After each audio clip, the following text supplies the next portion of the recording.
Hello students, in this video we'll see how to construct a scalar potential function for a vector field that's path independent. Let's suppose that V is path independent. That means that the flow of C1, V dot C hat ds, is equal to the flow over C2 of V dot T hat ds, as long as C1 and C2 have the same initial and terminal points. So C1 and C2 have the same initial and terminal points.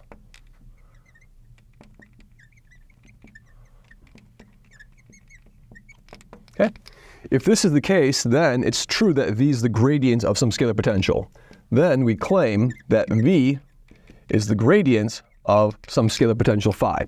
Now, how do we construct this function phi? Let me work in the two-dimensional vector field case. The higher dimensional case is exactly the same, right? So let's suppose that V of x and y is just what? It's just V1 of x and y I hat plus V2 of x and y j hat. Okay?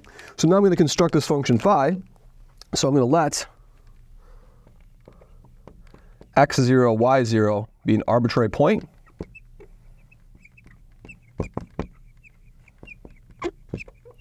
And for us, it's actually just easier to assume that without loss of generality, the point is just 0, 0. That won't change much of anything. Then I'm going to define phi of x and y to be the integral from this arbitrary point, which we're just going to say 0, 0, up to x and y of v dot t hat ds. Now, this function is well defined because no matter how I go from 0, 0, there's x and there's y, no matter how I go from the origin 0, 0 to the point x, y, no matter what path I choose, I can do this path or this path, I'm going to get the same answer by path independence. So this is well defined by path independence. This is well defined by path independence.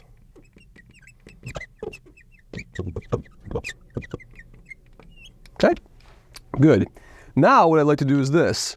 I'd like to prove that the partial of phi with respect to x is v1. So that's my goal now. So what I'm going to do is I'm going to do this. I'm going to write phi of x plus delta x comma y. That is the integral from 0, 0 up to x plus delta x comma y of v dot t hat ds. Now what this is this is going to be two curves. I'm going to say this is the integral from 0, 0 up to the point x, y of v dot t hat ds plus the integral from x, y up to x plus delta x, y of v dot t hat ds.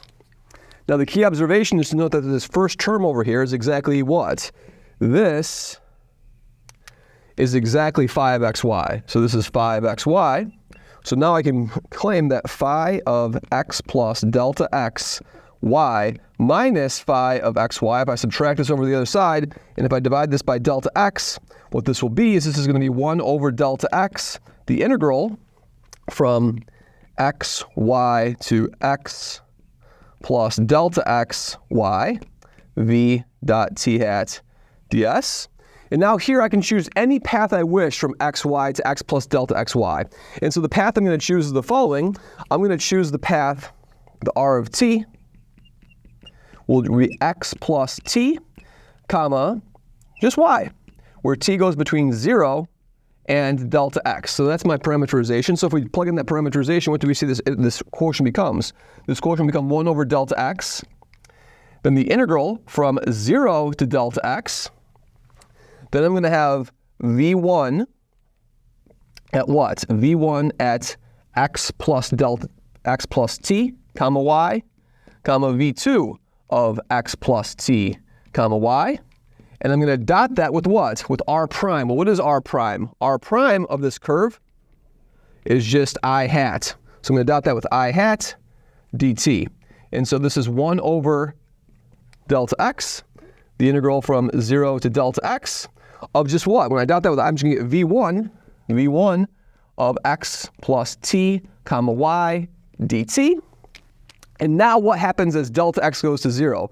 As delta x goes to 0, you're doing the derivative of this integral, and so you're just plugging in what? You're plugging in 0 to this thing over here. So as delta x goes to 0, this limit approaches what? So I'm using the following fact. I'm using the fact that if we're going to do the limit, if I have a 1 over h, the integral from 0 to h of f of t dt, as h goes to 0 by the fundamental theorem of calculus, I can use L'Hopital's rule. I get a 0 over 0. So if I do the derivative, I'm going to get what? If I do the limit as h goes to 0 of this thing, by L'Hopital's rule, this is the limit as h goes to 0 of the derivative of the top, which is just going to be f of h, over what? The derivative of the bottom, which is 1. So this will be f of 0 if f is continuous at 0, right? So in particular, as I let delta x go to 0, what happens? This turns into the point v1 of xy. So this tends to, as delta x goes to 0, v1 of x and y. So the derivative of phi with respect to x, we've just proven that the derivative of phi with respect to x is the first entry v1. This exact same argument shows that the derivative of phi with respect to y is v2. So our conclusion is that our vector field v is the gradient of phi, where phi is defined in this way. Thank you very much.